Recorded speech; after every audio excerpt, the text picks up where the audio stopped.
Programme में खुशामदीद नाज़रीन। कराची के अंदर क्या हो रहा है, इसका तदारुक किस तरीके से किया जा सकता है, आज प्रोग्राम में तज्ज़िया आपके सामने रख रहे हैं। हमने आपको कुछ वजूहात बताई जिसकी वजह से कराची के हालात ख़राब हो रहे हैं। हम आपको बताते हैं कि ज़मीन की भी बहुत बड़ी जंग है, और ज़मीन की जंग पैसे की जंग भी है, लेकिन शहर के अंदर और आने वाले रास्ते और शहर से जाने वाले रास्तों के कंट्रोल की जंग भी है। प्लॉट खाली होता है, उसके ऊपर कब्जा हो जाता है। हर सियासी जमात के साथ एक कब्जा माफिया जुड़ा हुआ है। उस प्लॉट के ऊपर कब्जा होता है और रात के अंदर ही वहां पर एक आधा प्लाजा खड़ा हो जाता है और उसके बाद उस जगह पर बैठकर शहर के आमदोरफ्त को कंट्रोल किया जाता है। अगर शहर के हिस्सों के अंदर आपने ज़मीन कब्जे में ली हुई है तो आपको पता है कि शहर में इस हिस्से में आ कौन रहा है, जा कौन रहा है।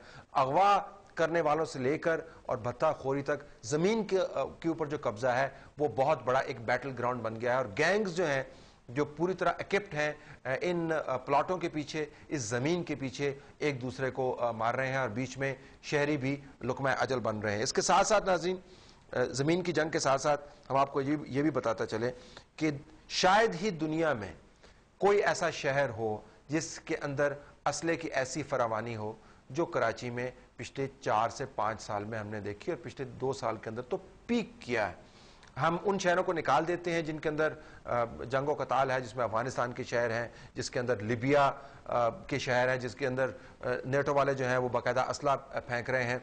हम एक ऐसे कॉस्मोपॉलिटन सिटी की बात कर रहे हैं जिसका नाम कराची है, जिसको हम फाइनेंशियल नर्व सेंटर कहते रहे हैं, जिसके अंदर इंटेलिजेंस नेटवर्क मौजूद है, जहां पर हमारी बहुत अहम कोर है, जहां से हमारे फ़ज़ाई जहाज उड़ते हैं, जहां से हम जो हमारी डिफेंस का इंटेग्रल पार्ट है, हम उस शहर की बात कर रहे हैं। इस शहर में असला इस तरह आता जाता रहा है कि जिस तरह शायद फल फ्रूट भी नहीं आता जाता। और इस वक्त शहर के अंदर जो असला है उसकी तादाद के बारे में मुख्तलिफ एस्टिमेट्स हैं, और असला ना सिर्फ मौजूद है बल्कि इसके इस्तेमाल करने वाले भी इंतहाई तगड़े हैं। ये जो पुलिस वैन के ऊपर हमला हुआ या इस किस्म के दूसरे जो हमले होते हैं, आपका क्या ख्याल है कि किसी जवान ने असला उठाया होगा और जाके पुलिस के ऊपर धाएं धाएं फायर कर दिया होगा?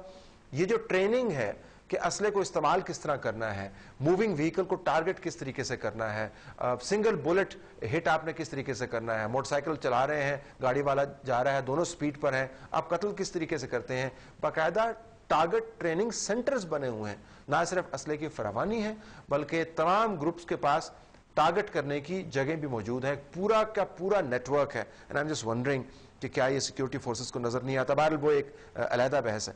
तीसरी बात यह कि खूरेजी सियासत की असास बन गई है। देखिए, अगर हम ये कहते हैं कि एथनिक पॉलिटिक्स हो रही है तो एथनिक पॉलिटिक्स की आप असास को समझिए। एथनिक पॉलिटिक्स की असास क्या है?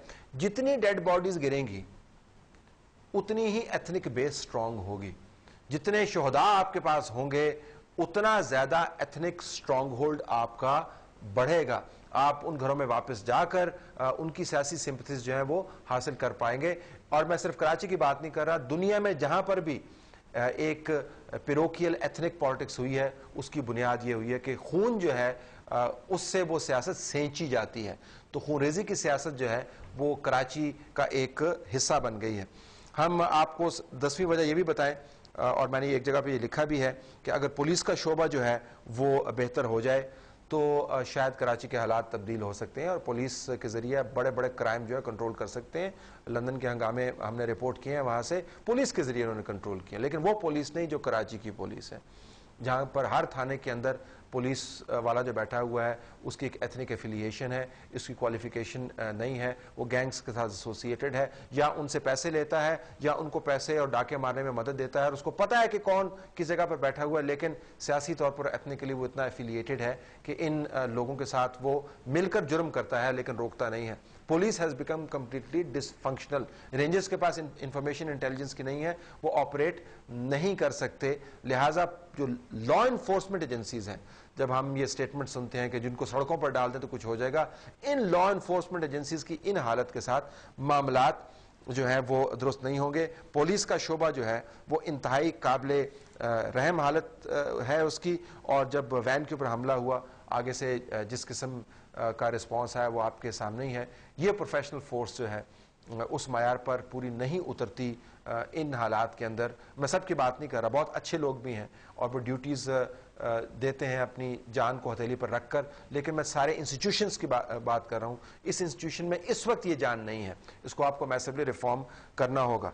एक और वजह बैरूनी हाथ, कराची के हद तक मैं नहीं समझता, मेरे इल्म में, मेरी मालूमात में, मेरे तजिए में ये बात बैठती नहीं है कि बैरूनी हाथ बराह रास्त मुलव्वस होगा। लेकिन अगर हालात इतने ख़राब हैं, अगर हमने 10-12 फैक्टर्स गिनवा दिए जिनका ताल्लुक हमारी अपनी कोताहियों से है, तो अगर बैरूनी हाथ नहीं होगा तो मुझे बड़ी हैरानी भी होगी। अगर हिंदुस्तान इन हालात से फ़ायदा नहीं उठाएगा तो हमें हैरानी होगी। अगर पाकिस्तान दुश्मन क़ुव्वतें कराची के हालात को एग्रीवेट नहीं करेंगी पैसे के ज़रिए, मज़ीद असले के ज़रिए, एजेंट्स के ज़रिए, लिटरेचर फैलाने के ज़रिए, तो हमें उस पर हैरानी यकीनन होगी। लेकिन तुम्हें बैरूनी हाथ का जो है इतना बड़ा कोई ज़्यादा पुरअसर रोल नहीं है, लेकिन एक फैक्टर है जिसको हम इग्नोर नहीं कर सकते। क्या ये खूनरेज़ी ख़त्म हो सकती है? हम आखिरी 10 मिनट के अंदर आपको बताएंगे कि क्या क्या मुमकिन हल हैं, और उसके बाद एक हल के ऊपर आपको छोड़ेंगे और उसका तजिया करेंगे कल सेर हासिल गुफ्तगू के साथ। लेकिन आपको बताते हैं इसके मुमकिन हल क्या है।